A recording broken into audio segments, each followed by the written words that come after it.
Hi guys, it's Mandy from Mandyleeplays, and we are in the aftermath of what PlayStation said about physical gaming and how they're gonna stop it. We're still waiting for the response. So in the meantime, I want to discuss physical gaming and all the misconceptions I've seen about it. So for this video, I am going to squash the misinformation, the best I can at least. Before we get into it, hit that like button if you end up liking the video, and subscribe if you're not yet subscribed. Would appreciate it. So where is all this coming from? Well, the bombshell that PlayStation threw like a week ago, and that's what inspired me to make this video. I've gotten a ton of comments saying stuff that's just not true, or people just don't know, and the resulting fallout of PlayStation's little announcement is just out of this world. But anyways, only time will tell what their statement is gonna be. If they make one, I'll do a editing Mandy here, but if there's none, then they haven't said anything. Alrighty, now let's tackle the first misinformation, and that is that discs/cartridges don't contain the full game. Alrighty, now at this point, I get why a lot of people get confused on that, because sometimes a disc has half and half, sometimes the cartridge has a little bit, but you still need to be online. I understand why this is confusing to some people. A lot of people who defend digital gaming say that the disc doesn't really have the whole game, and this is the same for cartridges too. But in reality, there is a massive misunderstanding about how the process actually works under the hood. So to set the record straight, when you saw a title on the PlayStation 5, the hardware is simply reading the data directly from the physical medium to the internal drive. This is not the case for every game. Some games you still need to be online, or the whole game is just not there. So keep that in mind. There are some discs/cartridges that don't have the full game in the physical media. That's why I say this is kind of a bit confusing. But for this case, most of the times when you get a physical game, the game is physically there on the disc or cartridge. And by doing that, an internet connection isn't really required for this. You could be completely offline and still install the game without a single hitch. For an example, if I were to go on a road trip and I stop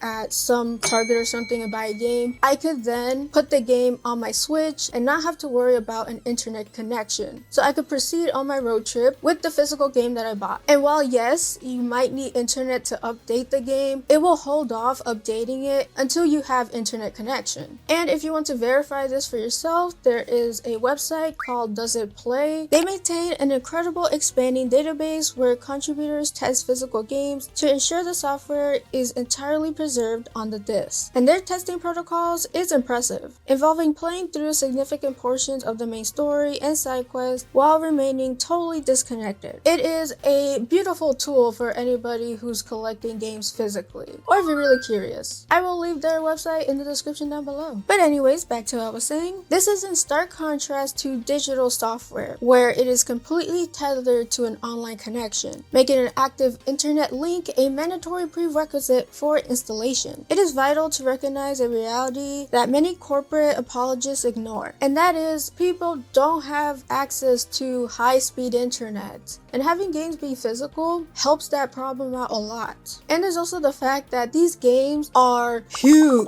Just imagine the nightmare that is trying to download something like GTA 6 on a bad internet connection. You're gonna be there for days, and that's just one game. Imagine buying all your games digitally. So I've made my case with this misinformation that even physical games are not on the disc. That is false. And while some games do need an internet connection, most of them don't. Because what would be the point of physical media if it's not on the physical media? Moving right along though, let's go to our next misconception, and that is there are more digital gamers than physical gamers. Now, this is kind of personal because I made a tweet and a lot of people came at me saying that physical gaming is the 1% and yada yada yada. It was annoying. Now there is some merit to what they were saying, but the numbers they used were not correct. So this specific brand of misinformation is fueled by Sony reporting claims that a staggering 78 favor of digital downloads. It's basically saying that there's more digital games than physical games. However, this is coming from Sony, so the numbers are a bit misleading. And these numbers ignore the multitude of outside factors factors that completely skew the results as well. And also, we cannot forget that correlation does not equal causation. In the context of this specific chart, it highlights a supposed correlation between the stat of global lockdown and a massive spike in digital consumption, which makes sense. People were stuck inside, but that doesn't mean that digital games are preferred. Additionally, this whole percentage of digital games and physical games are really vague. A lot of different factors could sway these numbers, so all the misinformation about the ratio of how many physical gamers are versus digital is BS. Sometimes people buy a physical and digital. Sometimes the numbers don't really reflect an actual game, or the game is only a digital game. So this gaslighting has to stop. And while there might be some merit that digital gamers outweigh physical gamers, it's not that big of a difference. Furthermore, we have access to leaked data from the Insomniac branch that paints a different picture. Now this leak brings to light the internal metrics for God of War Ragnarok, revealing a stunning 76 to 24% split that actually favors physical copies over digital. And this continues to other games as well, like Marvel's Spider-Man 2, who maintained a 54 to 46 ratio, while the Resident 4 remake was ratioed at 45 to 55. And even Nintendo's recent Japanese fiscal report completely guts out the whole digital versus physical argument. They showed that the physical revenue actually outpaced digital earnings during the fourth quarter. So given these statistics, a lot of people like physical games. And the bottom line isn't that there's more fans of one than the other, it's that people want options and choices. That's it. So moving on to our next misconception, and that is digital games are cheaper than physical games. So superficially, both physical games and digital games release at MSR price when the game first comes out. There is a notable exception, and that is Nintendo with their variable pricing. Recently, they've done this where the digital game is cheaper than the physical copy of that game. And honestly, that's a good move. But everybody thinks that, yeah, a physical game might cost a lot because they have to pay for the processing fees and all that junk to get the physical games out there. Plus logistical shipping, assembly line and labor, and retail partners. So it might make sense that a digital game that doesn't have to go through all of that stuff would be cheaper. It's not. It's the same price as a physical game unless you're Nintendo. And it just bothers me because if this digital dystopia is gonna happen, hopefully digital games would be cheaper. But as it stands now, no, they're not cheaper. And I don't think companies are going to change that anytime soon just because it's a digital game. The digital landscape is not some open, competitive marketplace. It's only one company putting the prices. We've seen so many games cost the same price even though it's been years since the game came out, and your only form of buying it on a sale is literally waiting for them to do their own sales. Conversely, physical media forces retailers into a state of constant competition, which in this case, competition is always good. We've seen it with Walmart and Amazon that there were price match prices so you could get the better deal. But let's look at some cold hard data. The Metal Gear Solid 3 remake is currently sitting at just $25 on Amazon. All Amazon prices reflect active sales, but on the PlayStation Store, it is being sold for the full $70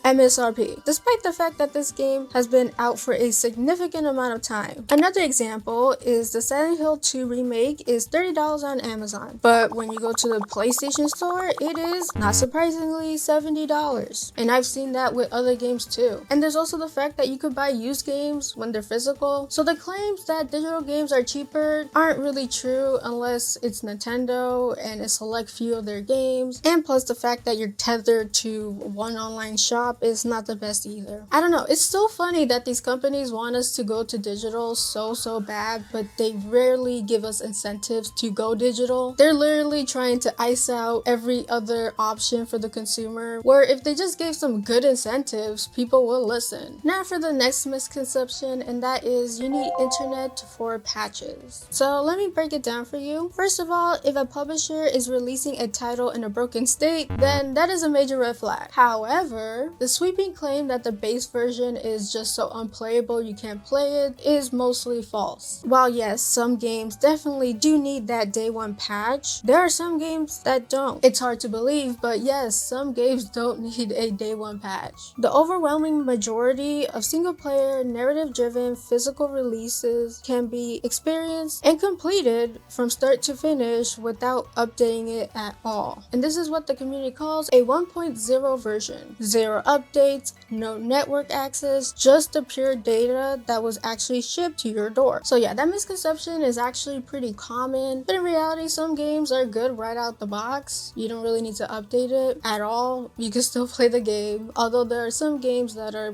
pretty unplayable unless you update it. Now on to my final misconception, and one that I've been seeing way too much, and that is disc rot. So if you guys don't know, disc rot is basically saying that over time in your collection, your disc might stop working. And this happens when the internal reflective coating degrades, usually because some collectors left their games exposed to harsh sunlight or extreme humidity. A lot of people think that this is a guaranteed thing that's gonna happen if you keep your game for X amount of years, when that's not the case. And while this was a genuine concern when it came to really old games, I don't think that's the case nowadays, or for more recent games. Nowadays, the manufacturing standards for physical storage have seen a spectacular improvement. Blu-ray discs have completely phased out the vulnerable layers in favor for a much more stable, durable material. These more modern coatings are chemically engineered to shrug off oils, resist scratches, and keep the internal data layers sealed away from moisture and air. And as a personal example, when I had GameCube games, I would scratch the heck out of it. And I did a good job keeping my games, but they will always get scratched. So provided that the games are not just littered around your room all willy-nilly, your games should be just fine for a long time. Heck, even Sony has published a guide on how to preserve your discs. A good way to keep PlayStation games safe